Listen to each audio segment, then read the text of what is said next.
کی آخر میں اور 70 کی دہائی کے شروع میں نظم کی حیت میں ایک انتہائی اہم تبدیلی رونما ہوئی. یہ تبدیلی اتنی عام تھی کہ اس کو نثر سمجھا گیا. لوگوں کے لیے اس کو وزن میں پڑھنا بھی دشوار تھا. یہ تبدیلی آئی تھی مجید امجد کی شاعری کے حوالے سے. نظم کی دنیا میں مجید امجد کا نام ایک انتہائی اہم اور منفرد نام ہے. شاعری مجید امجد کی فطرت کا حصہ تھی. شاعری میں ان کا اظہار انتہائی پرسائز اور کنکریٹ تھا. ہمارے پاس اس وقت مجید امجد مرحوم کے ایک نایاب انٹرویو کی ریکارڈنگ موجود ہے. لیکن میں اس کو اپنا ایک شخصی رویہ کہوں گا جو میرے ذہن میں ایک راہ کی طرح ہمیشہ موجود رہا ہے، ایک تسلسل کی طرح ہمیشہ میری زندگی کے ساتھ رہا ہے. اور میں اس کے تابع ہو کر اب تمام مضمون کو جو میں زندگی کی حقیقتوں میں دیکھتا ہوں، میں نے اس اپنے رویے کو تابع رکھ کر اس کو سیکھا ہے.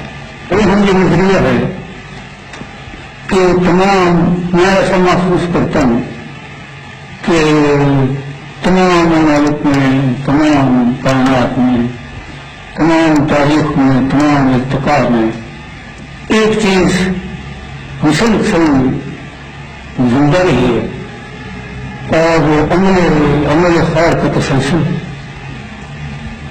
اس عمل خیر کے تسلسل کو جاری رکھنا ہر دور میں انسان کا فرض رہا ہے، ہر لحاظ سے فرض رہا ہے. اس دور میں بھی ضروری ہے. اور کون اس کے لیے ریاضت کر سکتا ہے، کون اس کے لیے مجاہدہ کر سکتا ہے. لیکن اتنا جس کے لیے کوشش ہو سکے میں نے ان واقعات کو اس طرح پر بیان کیا کہ پڑھنے والا اس میں ان مستقبتوں کو حاصل کرے یا ان سے متاثر ہو کہ ان مستقبتیں اس سے مفقود ہو رہی ہیں یا کائنات سے مفقود ہو رہی ہیں اور وہ ان کی طرف متوجہ ہو، تاکہ انسانی زندگی ان سچی شرطوں سے لبریز ہو جائے جس کے لیے یہ کائنات پیدا کی گئی. اور وہ لمحات ہمیشہ آتے ہیں انسانوں کی زندگی میں، قوموں کی زندگی میں، کہیں ایک دن میں متعدد بار آتے ہیں. اس کے لیے کون کوشش کرتا ہے؟ میں ان لوگوں کی تلاش میں جن لفظوں میں ہمارے دلوں کی بیعتیں ہیں، کیا وہ لفظ ہمارے کچھ دنوں کرنے کا کفارہ بن سکتے ہیں؟ بابا کیا کچھ چیخ کرنے والی سطریں سہارا بن سکتی ہیں ان کا، جن کی آنکھوں میں اس میرے دیش کی حد ویران سے تک.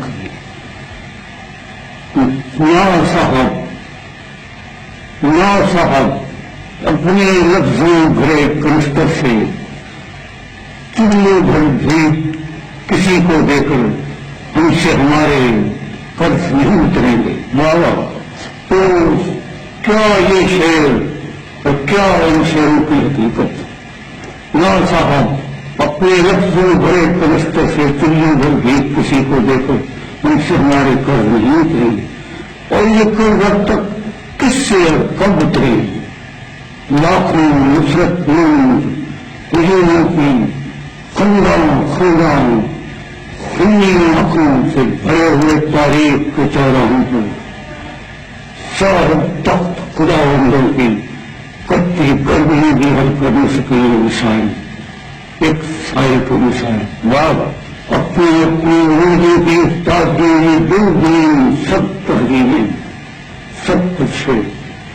تو اب یہ سب لفظ ضرور میرے مجلد ہیں، کیا حاصل ان کا؟